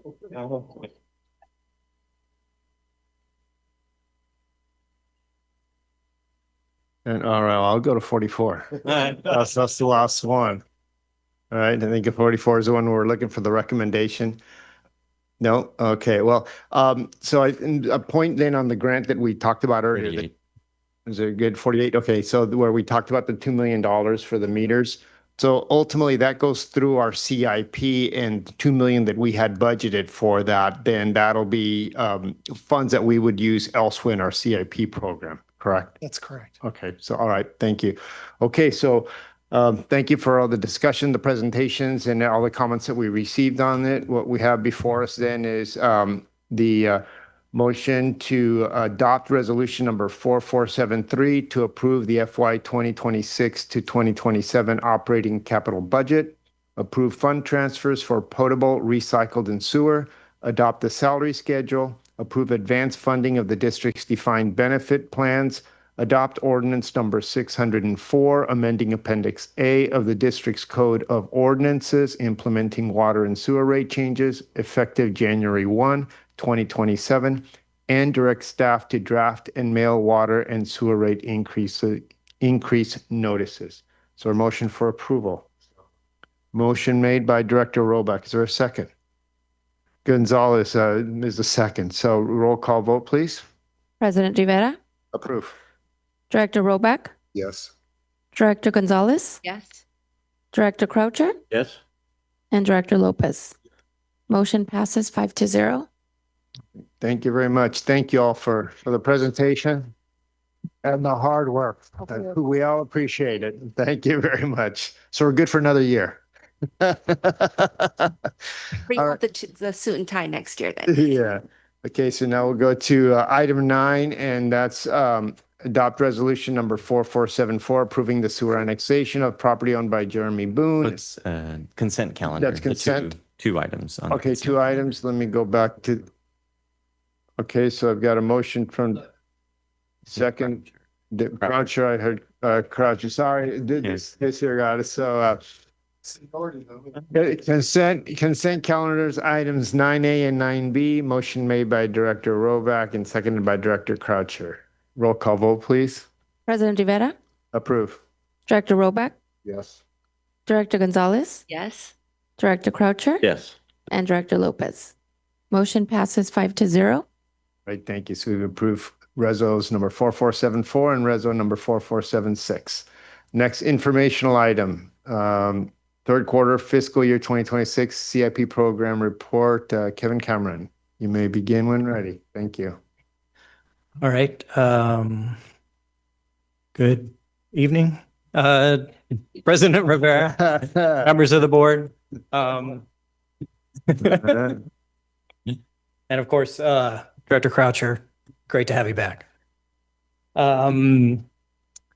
This is the fiscal year 2026 third quarter CIP expenditure update. So spending through March 31st of 2026. The picture we have in front of you is the 870 reservoir down in Otay Mesa, and they're installing the 30-inch cement mortar lining coated inlet pipe. Next slide.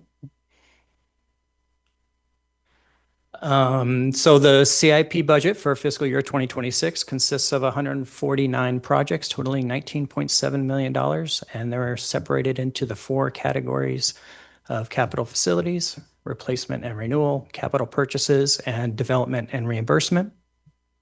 The overall expenditures through the third quarter of fiscal year 2026 near $12.65 million, which is approximately 64% of the fiscal year budget. Next slide. This is the spending of each of the 4 categories and their individual amounts, again, totaling 64%. Next slide. And then this is the line in blue is our budget forecast. The line in green is our actual expenditures. So you can see we're right on target for that. Next slide. This is our location map for each of our CIPs, and we have their various, sorry, each project in their in planning, four in planning, 6 in design, 8 in construction, and 2 that have been completed. Next slide. And then we'll get to talk about each of the CIP projects. So this is our Ralph Chapman disinfection system. This is the UV system out at the treatment plant. Next slide.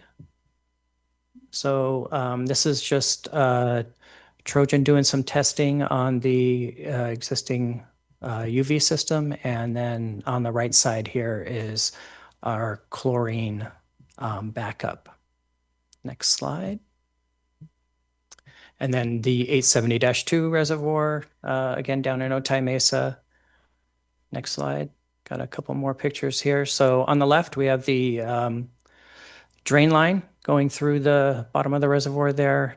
In the top middle is the installation of the railing system on the roof. And then in the lower right corner is some trenching for the pipeline. Next slide.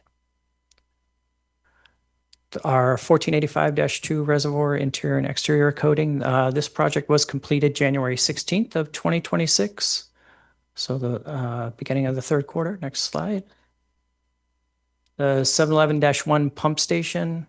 Next slide on this. So Simflow delivered the pump. It had a minor defect on the discharge head, so we sent it back. And this is on the right side there is the return pump, all fixed. And then on the left side there are inspection staff inspecting the butterfly valves.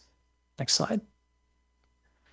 And then over in operations, we awarded the EV charging stations. That was awarded on March 4th at the board. Next slide. And then the Vista Diego hydropneumatic pump station. This was also awarded March 4th. Next slide. And then the last one, this is the City of Chula Vista's Heritage Road Bridge project where we were installing water line through the bridge. Next slide. So we've got the welded steel pipe there. You can see the joint that they're welding, which is where kind of that copper stripe is, and then the handhole, which is a circle on top. And then on the right side there, just they were done with the eastern portion of the bridge, so that's them paving the bridge there. They're going to start building the western portion here. Actually, they've started. Next slide. And these are each of the CIPs and their various construction change order statuses. So for the third quarter, we